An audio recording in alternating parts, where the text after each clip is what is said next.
You, my friend, what's the worst year in gaming history? So, in the best year in video game history, we talked about, which you should go watch. I'm guessing they're coming out in that order. We'll see. If it's not out, then remember to make a mental note and go watch it. If it is out, go watch it now. Yeah. But yeah, there was a lot of sevens in that video. We had 1997. We had 2007. And we had 2001, which if you really squint, it kind of looks like a 7. So it works. Unfortunately, on the fourth go-around, because I'm classing 2001 as a 7 now, in my own will logic, unfortunately, 2017, not really a great year. I know everyone's going right now. But we had Breath of the Wild, we had Horizon Zero Dawn, and it's a bloody great year. I'm just saying, 2017, apart from that, kind of a bit mid, kind of a bit boring, and also kind of a year for really bad industry trends. Like this guy was in 2017. You thought you'd forgotten this guy, but he's still around. And yeah, like microtransactions, obviously with Shadow of War, which was just, Shadow of Mordor was like one of the best surprises of 2015. And then they made the sequel, you're like, this is gonna be a home run. It's gonna be really great. And then this guy shows up, and it's like, oh, it's not. And yes, they did eventually fix it. Yes, that was the thing that happened. But it was a year of games coming out in really unfortunate, predatory, business-minded ways, like Star Wars Battlefront 2, which did eventually become great, and they added in loads of cool stuff regarding the Clone Wars, and, you know, DICE got to really make that game their own in the end. But it was also a case of why did we have to go through those arcs to get to those moments? And in the end, I think everyone's going to look back on 2017 as a year where the good stuff was aberrant. It was by and large a year of just... And I don't want to get in... I don't want gaming years to go... I want to be like, hell yeah, and 2018, great year. You know, Spider-Man, Red Dead 2, God of War, fantastic year for games. 2017 though, and also, people will say, I didn't like Horizon either. Yeah, Horizon I didn't like it. Yeah, it's a bit boring. But yeah, 2017, it's not the most offensively bad gaming year of all time. But in terms of years that came to mind when I thought of, that was a bit of a crap one. 2017, and also unleashed me full time on the world. So if we got the scales of justice here, you've got like, oh, you know, like Breath of the Wild, and then you've got all the other stuff, and it's coming straight down, and it's taking me with it. And Now, my pick for the worst year in gaming of all time is probably going to be a little bit controversial, and it is 2024. That's right, this year. Now, there's a couple of reasons for this. I could have went with the obvious choices like 1983, where the collapse of the gaming industry almost happened, or even like year 5, when gaming didn't even exist. And yeah, what could be worse than gaming not existing? Now, for me personally, this year hasn't been that great for releases. There's been nothing that's tickled my fancy in particular, and there's nothing I'm really super excited about for the rest of the year. I don't see it going down as one of the greatest gaming years of all time. Like, I'm just gonna say it's the worst for me. You're following up 2023, which was an absolute banger of a year, and then you've got 2025 next year, where we've got the likes of Grand Theft Auto 6 coming out. I mean, come on, that's going to be the biggest game of all time. And 2024 is just kind of getting in the way of that a little bit. And 2024 gave us Suicide Squad Kill the Justice League, and what a banger of a game that was. But yeah, also this year you have Ubisoft doing a Star Wars game, which is probably not going to be very good. You have the Elden Ring DLC, and I'm famous for not liking Elden Ring, and yeah, I can't wait for everybody to be back on that train talking about that 24/7. And to top it all off, Fallout London has just been delayed thanks to Bethesda's next-gen update, and I was really looking forward to playing that, and it just sucks that I can't now. And the main reason I've chosen 2024 is because everybody is just waiting for 2025. That is going to be the big year in gaming. 2024 is just getting in the way of that. It's like, come on, we want 2024 to be over so we can get to 2025 when we start getting incredible games again. It's just been a boring, kind of safe year, and I think that's probably worse than an absolutely terrible year that almost like caused the downfall of the industry, because at least that's a little bit exciting. But yeah, this year has just been really boring, and 2024, I can't wait for you to be over, because 2025 is where it's at. So what's the worst year in gaming history? I'm going to go obvious with 2014. And there are, numerous reasons why. Number one, the games just weren't that great.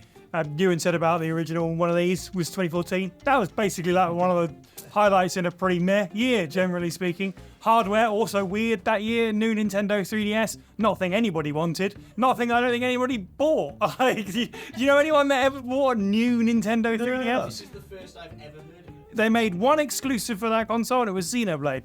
Okay, cool. The Vita had a new release that year as well, even though it was already dead in the past. Yes, apparently that's the thing. But the main thing is of course, all the controversy that year. Controversies in gaming really up to that point had just been, this is a bad game. Let's talk about that for a week and then move on with our lives. We had a little bit that year with this game that has launched poorly, like Watch Dogs or whatever, but mostly you just couldn't get away from the news of Gamergate. And you don't want to talk about it too much because it's gross and the people that came out of the woodwork were gross, but it sucked because there wasn't enough of a good distraction either from all that being in all the news stories. There just wasn't that many good games to play to distract you from all the crappiness in gaming at that time. So 2014, wow, wow. What was the worst year in gaming history? We're in it right now. We actually, from my perspective, it was kind of last year, this year, and the year coming because of all of the layoffs. The gaming industry has seen a massive round of layoffs across all the different disciplines. We're talking streaming services, production, publishing. The breadth of talent that the industry has lost in the last year and a bit is an unprecedented amount. And it's been really crazy to watch all of my friends basically be abandoned by the studios that they have sweated some of them decades over these different things. The people that brought us these IPs are gone. And it's just unbelievably heartbreaking that that's something that has happened. And there's different theories as to why it's been so bad this year. People say that they brought in more people during COVID and then they had to get rid of those people. But it's not just those people. It's some of the best creatives, some of the greatest marketers that I know in the industry literally got let go last month. Community managers across the board, loads of QA. Funnily enough, no one from the top. No one's never there. No one from the top's been let go. The industry fat cats are still employed and having a lovely time with their shares. Yeah, and it's weird that actually when they had to cut everyone, they decided to cut the people who actually made the games rather than the people who probably actually never played a game, which I think is disgusting and horrible. To make my point, what I thought I could do is, I don't know if this is passive aggressive or not, but I thought I could read out a list of studios and how many people they've laid off. It's fact, and here it is, and just thinking about all these people makes me really, really mad. So the library is open. Ubisoft. So this is September 2023 and November. 178 people at Ubi are gone. Epic Games. 830 people in September. Sony. 1,000 people from the beloved Sony are gone from October and February. Oh, my favourite, Riot Games. We can have a bigger boo for Riot Games there. Yeah, January, 530 writers have been let go. The people that work so hard. I mean, I know a lot of those people, and they work tirelessly hard on League of Legends, and it's disgusting that they have all been let go. EA. This is gross. 1,470. Microsoft. 1,995 people. And the big one, this is crazy. Would you like to guess how many Unity laid off? 3,000. You're so close. It's 2,900. Oh God.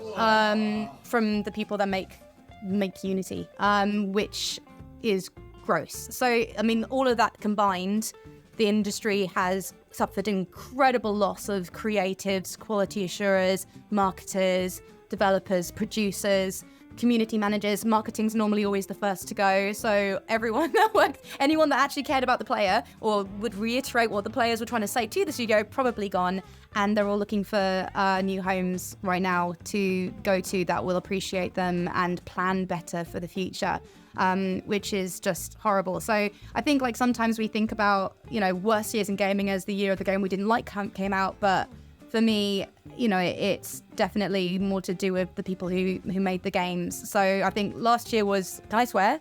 You could totally go for it. Last year was pretty This year is horrendous. And next year, because the games that are going to come out are going to be without some of the most amazing people that could have made them happen, who actually knew about the IPs that worked on those games, the gamer's going to be the one who suffers from it. So, basically, those studios can do one.